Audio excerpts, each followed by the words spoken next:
누가복음 8장 26절부터 39절까지 말씀 우리 한 절씩 함께 교독합니다. 제가 먼저 읽습니다. 그들이 갈릴리 맞은편 거라사인의 땅에 이르러 육지에 내리심에 그 도시 사람으로서 귀신 들린 자 하나가 예수를 만나니 그 사람은 오래 옷을 입지 아니하며 집에 거하지도 아니하고 무덤 사이에 거하는 자라. 예수를 보고 부르짖으며 그 앞에 엎드려 큰 소리로 불러 이르되 지극히 높으신 하나님의 아들 예수여, 당신이 나와 무슨 상관이 있나이까? 당신께 구하노니 나를 괴롭게 하지 마옵소서 하니, 이는 예수께서 이미 더러운 귀신을 명하사 그 사람에게서 나오라 하셨습니다. 귀신이 가끔 그 사람을 붙잡음으로 그를 쇠사슬과 고랑에 매어 지켰으되 그 맨 것을 끊고 귀신에게 몰려 광야로 나아갔더라. 예수께서 내 이름이 무엇이냐 물으신즉 이르되 군대라 하니, 이는 많은 귀신이 들렸음이라. 무적행으로 들어가라 하지 마시기를 간구하더니 마침 그곳에 많은 돼지떼가 산에서 먹고 있는지라 귀신들이 그 돼지에게로 들어가게 허락하심을 간구하니 이에 허락하시니 귀신들이 그 사람에게 나와 돼지에게로 들어가니 그 떼가 비탈로 내리달아 호수에 들어가 몰사하거늘 치던 자들이 그 이루어진 일을 보고 도망하여 성내와 마을에 알리니 그 이루어진 일을 보러 나와서 예수께 이르러 귀신 나간 사람이 옷을 입고 정신이 온전하여 예수의 발치에 앉아 있는 것을 보고 두려워하거늘 귀신 들렸던 자가 어떻게 구원받았는지를 본 자들이 그들에게 이르매 거라사인의 땅 근방 모든 백성이 크게 두려워하여 예수께 떠나가시기를 구하더라. 예수께서 배에 올라 돌아가실새 귀신 나간 사람이 함께 있기를 구하였으나 예수께서 그를 보내시며 이르시되 집으로 돌아가 하나님이 내게 어떻게 큰 일을 행하셨는지를 말하라 하시니 그가 가서 예수께서 자기에게 어떻게 큰 일을 행하셨는지를 온 성내에 전파하니라. 아멘. 예수님과 제자들이 배를 타고 호수를 건너 곧 도착한 곳은요, 오늘 본문의 말씀에 등장하고 있는 갈릴리 맞은편 거라사인의 땅이었습니다. 여러분, 거라사인의 땅은 갈릴리 호수 동편에 위치한 곳이에요. 이 갈릴리 동편은 원래 가나안 지역에 속한 지역인데요, 유대인들의 영토였습니다. 그러나 이스라엘을 점령했던 그 나라들이 그 지역에 10개의 도시를 세우고 데가볼리라고 칭하였습니다. 여기서 데가볼리의 뜻은요, 데카 숫자 10을 가리키고요, 폴리스 우리가 알고 있는 도시입니다. 다시 말해 데가볼리는 10개의 도시들이란 뜻이에요. 이곳은 자연스럽게 유대 문명이 아니라 이방인 헬라 문명이 자리하게 되었고 수많은 이방들이 살고 있었습니다. 오늘 본문의 말씀에 등장하는 이 거라사인의 땅은요, 데가볼리, 즉 이방인들이 중심으로 살고 있는 10개의 도시들 중 하나인 것입니다. 그렇게 거라사인의 땅에 도착한 예수님은 그곳에서 한 사람을 만나게 되는데 성경은 그 사람에 대하여 다음과 같이 소개합니다. 우리 26절, 27절 함께 있습니다. 그들이 갈릴리 맞은편 거라사인의 땅에 이르러 예수께서 육지에 내리심에 그 도시 사람으로서 귀신 들린 자 하나가 예수를 만나니 그 사람은 오래 옷을 입지 아니하며 집에 거하지도 아니하고 무덤 사이에 거하는 자라. 예수님이 만난 사람은 다름 아닌 귀신 들린 사람이었습니다. 이 사람은 오랫동안 옷을 입지 않았고 집이 아니라 무덤 사이에 거주하고 있었습니다. 여러분, 옷은 그 사람의 정체성을 나타내죠. 따라서 옷을 입지 않았다는 것은 인간으로서의 그 정체성을 잃어버렸다는 것을 의미합니다. 또한 집이 아닌 무덤 사이에 살았다는 것 또한 사회의 구성원으로서 살았던 것이 아니라 지극히 폐쇄된 삶을 살았다는 것을 우리에게 보여주고 있는 장면입니다.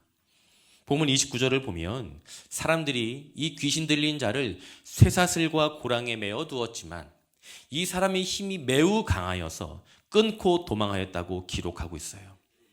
그 어느 누구도 이 사람을 통제할 수 없는 상황이었습니다. 도저히 공동체 안에서 생활할 수 없는 지극히 비정상적인 삶을 살아가고 있는 이 귀신 들린 사람. 그래서 모두가 포기할 수밖에 없는 이 사람을 그런데 예수님께서 주목하셨습니다. 그러자 이 사람을 붙들고 있었던 그 귀신들이 예수님에게 다음과 같이 이야기하는데요. 우리 본문 28절, 29절 말씀 함께 있습니다. 예수를 보고 부르짖으며 그 앞에 엎드려 큰 소리로 불러 이르되 지극히 높으신 하나님의 아들 예수여 당신이 나와 무슨 상관이 있나이까 당신께 구하오니 나를 괴롭게 하지 마옵소서 하니 이는 예수께서 이미 더러운 귀신을 명하사 그 사람에게서 나오라 하셨습니다. 귀신이 가끔 그 사람을 붙잡음으로 그를 쇠사슬과 고랑에 매어 지켰으되 그 맨 것을 끊고 귀신에게 몰려 광야로 나갔더라. 아멘. 귀신에 붙들려 있던 이 한 사람이 예수님 앞에 엎드려 예수님께 큰 소리로 부르짖습니다. 지극히 높으신 하나님의 아들이여 당신이 나와 무슨 상관이 있나이까? 당신께 구하오니 나를 괴롭게 하지 마소서. 여러분, 이 귀신이 예수님께 이와 같은 말을 한 이유가 무엇일까요? 그것은 예수님께서 이미 귀신에게 명령하사 그 사람에게서 나오라고 말씀하셨기 때문입니다. 여러분, 예수님의 누구신지 아는 것과 예수님의 말씀대로 살아가는 것, 이것은 결코 같은 뜻이 될 수 없습니다. 분명히 다른 일이에요. 여러분, 귀신들은 예수님의 존재에 대하여 이미 알고 있었습니다. 귀신들이 예수님을 향해 어떻게 고백했습니까? 예수님이 하나님의 아들이심을 이들은 알고 있었고 자신들이 입으로 고백하였습니다. 그러나 귀신들은 예수님께 대하여 자신들을 괴롭게 하지 말 것을 부탁하였어요. 예수님이 어떤 분인지 귀신들은 분명히 알고 있었지만 예수님의 그 말씀에 통제받는 삶이 아니라 예수님의 말씀의 영향력에서 벗어나는 삶을 원하였던 것이 바로 귀신들의 삶이었던 것입니다. 여러분, 이 자리에 우리 모두는 예수님이 어떠한 분이신지 이미 다 알고 있습니다. 여러분에게 예수님은 어떤 분이십니까? 베드로의 고백처럼 주는 그리스도시요 살아계신 하나님의 아들이십니다. 할렐루야, 아멘. 우리 모두 다 알고 있어요. 그러나 아는 것과 아는 대로 살아가는 것은 분명히 다른 일입니다. 여러분, 우리가 매주일 함께 모여 하나님의 말씀을 듣는 이유가 과연 무엇일까요? 그것은 내가 들은 하나님의 그 말씀 그대로 살아내기 위해서입니다.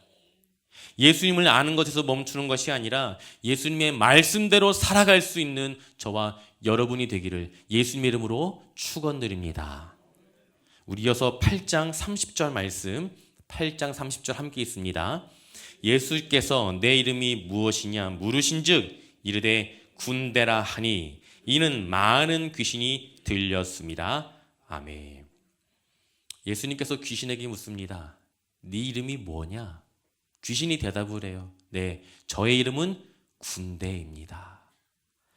여러분, 군대가 뭐죠, 원사님? 갔다 오셨습니까? 남자들만 다녀올 수 있는 거, 우리나라에서는 적어도. 여러분, 성경에 기록된 군대, 이 헬라어 레기온이라는 단어는요, 당시 로마 군대의 가장 큰 조직인 군단을 의미합니다.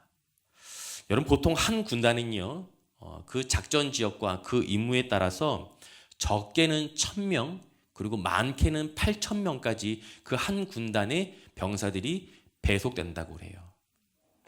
다시 말해, 정말 수많은 귀신들이 이 한 사람을 붙들고 있었다는 것입니다. 우리가 누가복음 8장 2절을 통해 잠시 살펴보았어요. 막달라 마리아는 7 귀신이 들러붙었는데 이 사람은 1000에서 8000이 넘는 그 수많은 귀신이 한 사람에게 붙어 있었다는 거예요. 비교할 수 없을 만큼 그 귀신들의 정체와 그 영향력이 강력했다는 것을 의미하는 것이지요. 이 귀신들은 예수님에게 또 다른 요청을 하는데요. 우리 31절, 32절 말씀 우리 함께 봅니다. 무적행으로 들어가라 하지 마시기를 간구하더니 마침 그곳에 많은 돼지떼가 산에서 먹고 있는지라 귀신들이 그 돼지에게로 들어가게 하심을 간구하니 이에 허락하시니 아멘. 여러분, 귀신들이 그 예수님에게 요청하는 것이 무엇입니까? 두 가지예요. 첫 번째는 무저갱에 들어가게 하지 말라. 두 번째는 우리들이 그 돼지떼로 넘어갈 수 있도록 허락해달라는 것입니다. 여러분, 오늘 본문의 말씀에 기록된 무저갱이 무슨 뜻일까요? 무저갱, 없을무, 미처, 구더기갱. 여러분, 그 끝이 존재하지 않는 깊은 구덩이라는 뜻이 바로 무저갱입니다. 이 무저갱이라는 단어는요, 요한계시록 20장 3절에도 소개되는데요, 무저갱은 사탄과 그의 하수인이 다시는 나오지 못하도록 영원히 갇히는 감옥을 의미합니다. 군대라는 이 이름의 귀신들은 예수님께 무저갱이 아니라 우리들이 돼지들에 들어갈 수 있도록 허락해달라고 요청하였어요. 예수님과 귀신들이 대화를 나누고 있는 그곳에는 마침 정말 수많은 돼지떼들이 산에서 풀을 뜯고 있었습니다. 마가복음 5장 13절을 보면 그 돼지떼의 수가 무려 2,000마리가 넘었다고 성경은 기록하고 있어요. 여러분, 우리에게 돼지는 어떤 의미입니까? 여기서 돼지고기 싫어하는 분 계십니까? 네, 장로님 또 말씀해 주셨는데 장로님 삼겹살 좋아하시는 것 같아요. 우리에게 돼지는 삼겹살이에요. 삼겹살을 생각하면 행복합니다. 잔치가 떠올라요. 그런 의미에서 여러분, 이 지구상에서 삼겹살 제일 맛있게 하는 데가 어딘지 아십니까? 제가 알려드릴게요. 여러분 모르시죠? 아십니까? 선생님 알려드릴게요. 성동중앙교회 식당이에요. 제가 지금까지 한 45년 정도 살아왔는데 그렇게 맛있는 삼겹살은 지금껏 먹어본 적이 없어요. 그 고기 삼겹살뿐만 아니라 여러분, 교회 김치 맛있는 것 이미 다 알고 계시죠? 제가 지금 갑자기 배가 고파가지고 지금 입맛이 나오는데 그 삼겹살에 그 교회 김치까지 구워주시면 그냥 그것으로 끝이 나요. 성동중앙교회 식당에서 다 함께 삼겹살 먹을 수 있는 그날을 다시 한번 꿈꿔봅니다. 네, 감사합니다, 장로님. 우리에게 이 삼겹살 아니고 돼지는요. 돼지는 풍요와 잔치를 상징하지만 그런데 유대인들에게 돼지는요, 부정한 짐승이에요. 여러분, 구약시대 율법에는요, 절대로 먹어서는 안 되는 짐승들이 소개되어지고 있는데 그 중에 하나가 돼지입니다. 어떤 일이 있어도 유대인들은 돼지고기를 먹어서는 안 돼요. 그래서 지금도 수많은 유대인들은 돼지고기를 먹지 않습니다. 그렇다면 유대인들이 부정하게 여기는 이 수많은 돼지떼를 산에서 방목하여 길렀던 이유는 과연 무엇일까요? 여러분, 제가 앞서 설명드렸던 이곳이 어떤 땅이라고요? 거라사인의 땅이 어떤 땅이라고요? 유대인들이 아닌 이방인들이 살던 데가볼리의 10개의 도시들 중 하나인 거라사인의 땅입니다. 이곳은 유대인들의 영토이기도 했지만 오랜 시간 동안 이방인들이 살아오면서 이제는 이방인의 땅이 되어버린 곳이 바로 거라사인의 땅이에요. 그렇다면 이 거라사인의 땅에서 수많은 돼지를 2,000이 넘는 그 돼지떼를 키웠던 이유는 무엇일까요? 단 한 가지 이유밖에 없어요. 우상에게 드리는 제물을 위해서입니다. 우상에게 제사를 드리기 위한 제물로 돼지를 키웠던 거예요. 이곳에 수많은 귀신들이 모였던 것도 이러한 타락한 영적인 배경 속에서 가능하였던 것입니다. 귀신들은 예수님께 우리를 돼지들에게 들어가게 해달라고 요청을 하였고 예수님께서는 귀신들의 요청을 허락하셨습니다. 그러자 어떤 일이 일어났습니까? 우리 본문 33절 말씀 함께 있습니다. 귀신들이 그 사람에게서 나와 돼지에게로 들어가니 그때가 비탈로 내리다라 호수 위에 들어가 몰사하거늘. 아멘. 한 사람을 붙들고 있었던 그 수많은 귀신들이 돼지떼들에게 옮겨져 갔고 그 결과 2,000마리가 넘는 그 돼지떼가 갑자기 호수로 뛰어들어 모두 몰사하고 말았습니다. 이 이야기를 들으면서 어떤 성도님들은 이런 생각도 하게 될 것 같아요. 아니, 그 아까운 돼지고기를, 돼지 한 근이 얼마인데.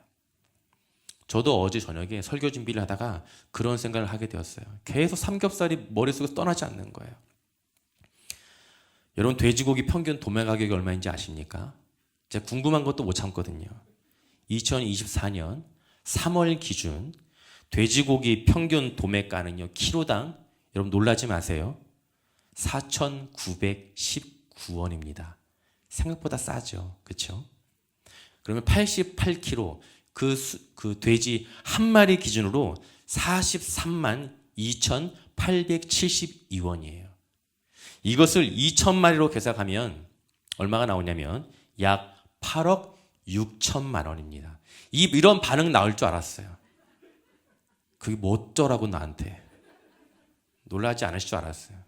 왜냐하면 이 돼지떼가 내가 키우던 돼지떼가 아니라서 그래요. 여러분 한번 생각을 해보세요. 내가 키우던 그 2,000마리의 돼지떼가 갑자기 비탈길을 뛰어내려서 호수에 빠져 다 몰사했다면 8억 6천만 원 날리는 거예요.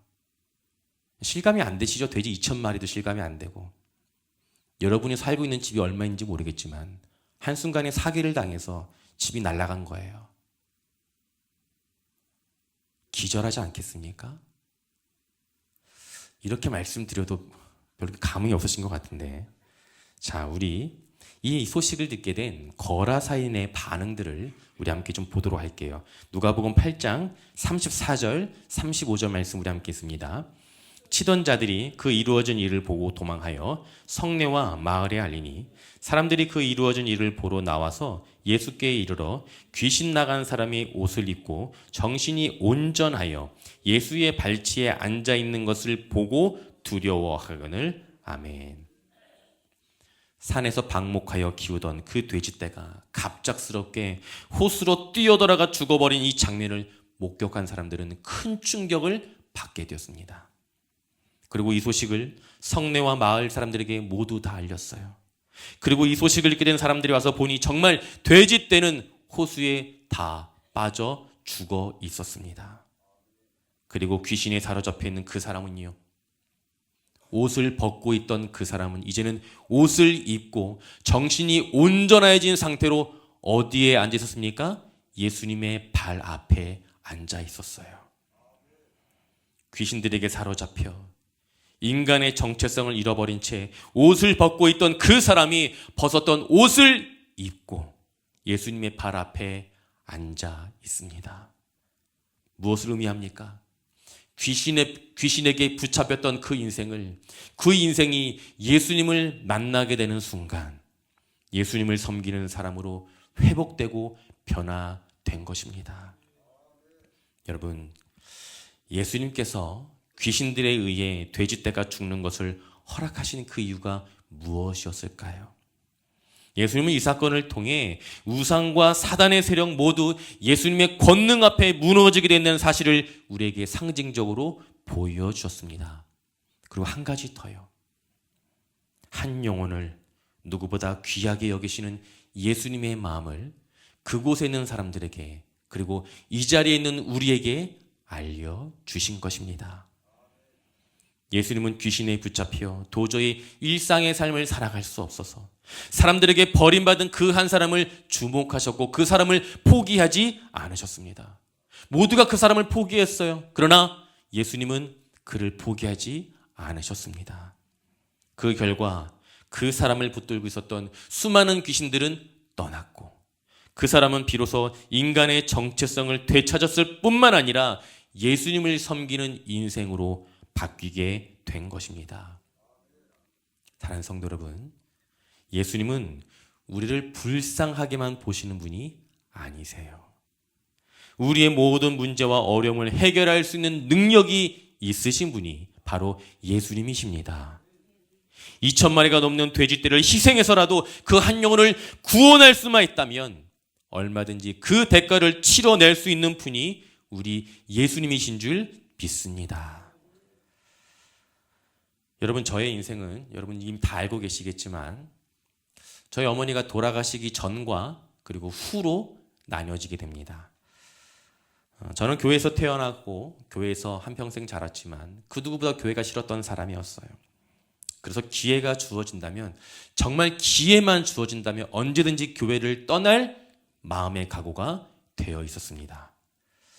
그렇게 군대를 전역하고 정말 온 세상이 저의 것처럼 느껴지는 그날, 그 순간 어머니의 투병이 시작되었어요. 어머니가 투병 생활하는 그 5년의 시간 동안 저는 하나님으로부터 도망칠 수 없었습니다. 그도 그럴 것이, 아픈 어머니를 위해 기도하는 것이 그게 자식의 도리 아니겠습니까? 저희 어머니는 5년의 투병 생활을 마치고 돌아가셨지만 저는 그 5년의 시간을 통해 저희 어머니가 붙들었던 하나님을 비로소 만날 수 있게 되었습니다. 교회가 싫었고 교회를 떠나고 싶었지만 교회를 통해 일하시고 역사하시는 하나님의 손길을 경험하게 되는 그 순간부터 결코 다시는 교회를 부정할 수 없게 되었습니다. 여러분, 저희 어머니여서가 아니라 정말 참 많은 분들이 저희 어머니를 참 많이 좋아하셨어요.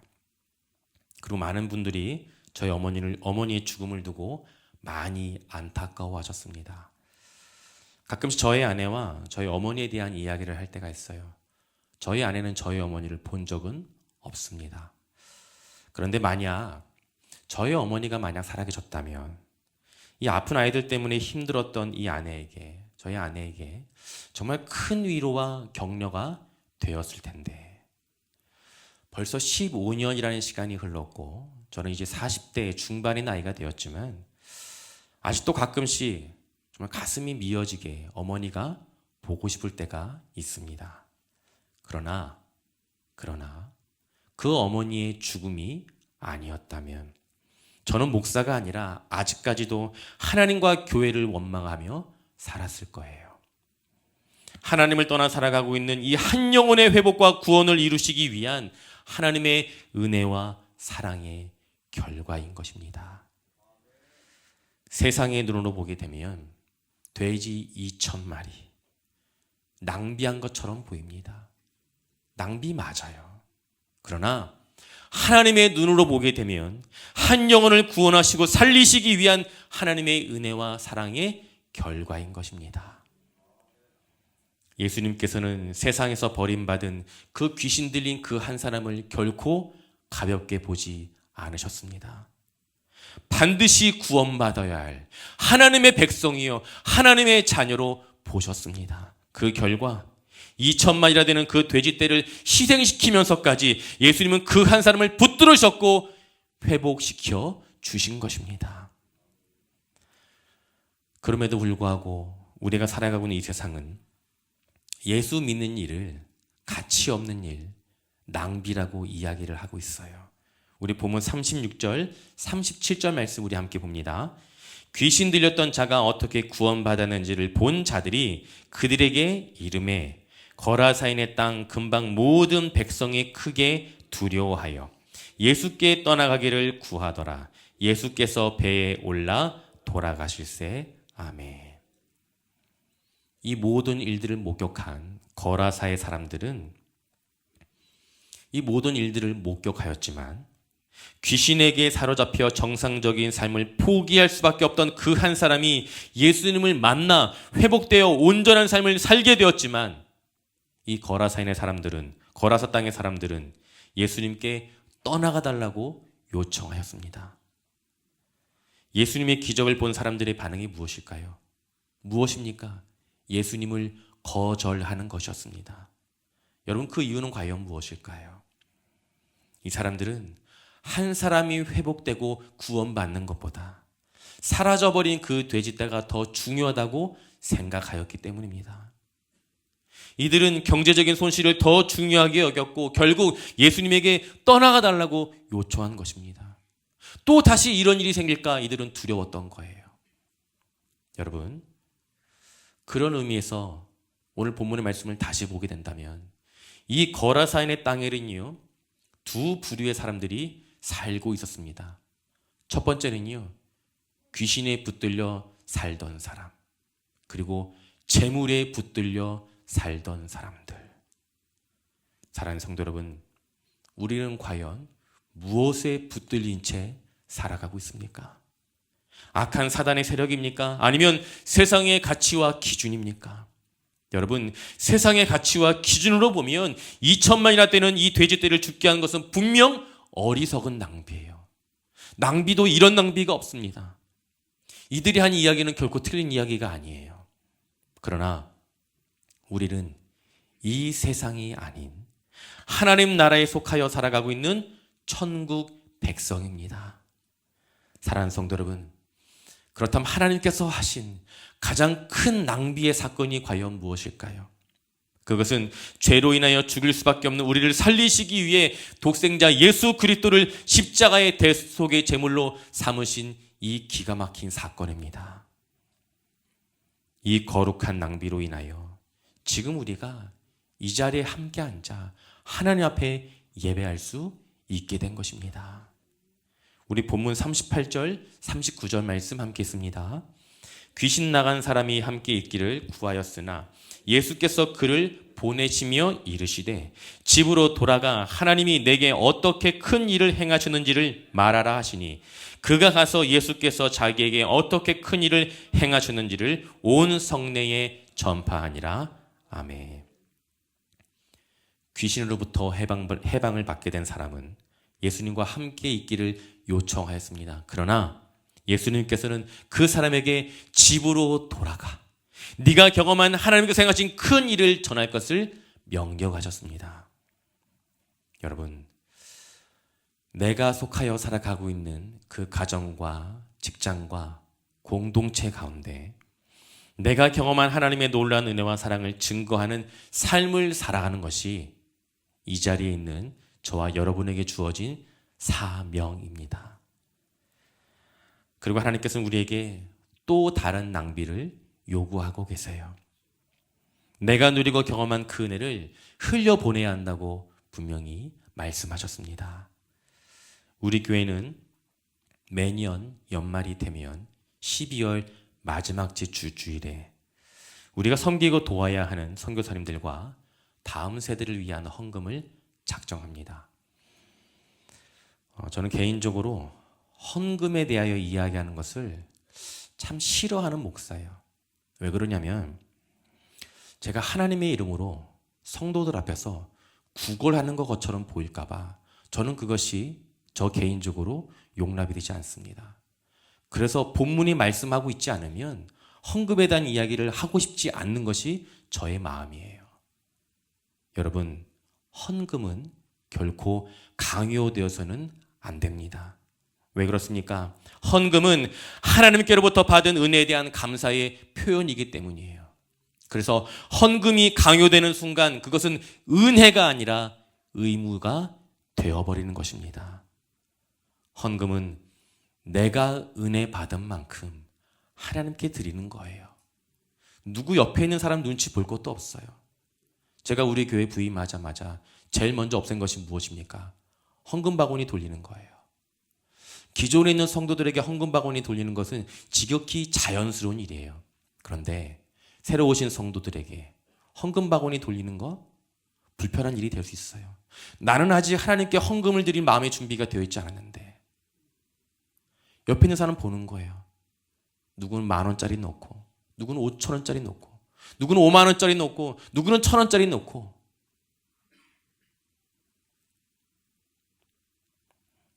사랑하는 성도 여러분, 헌금은 절대로 강요할 수 없고 강요되어서도 안 되는 것입니다. 내가 하나님께 은혜 받은 만큼 그만큼만 드리시면 돼요. 욕심 부려서 내셔도 안 돼요. 그런 분들도 보았어요. 순간 하나님께서 주신 마음이 너무나 커서 큰 많은 헌금을 작정하고 드렸는데 나중에 후회하시는 분들도 적지 않게 보았어요. 기도하는 가운데 나에게 주시는 그 거룩한 부담의 마음이 있다면 순종의 마음으로, 겸손의 마음으로, 무엇보다 하나님을 사랑하는 그 마음으로 드리는 것이 헌금입니다.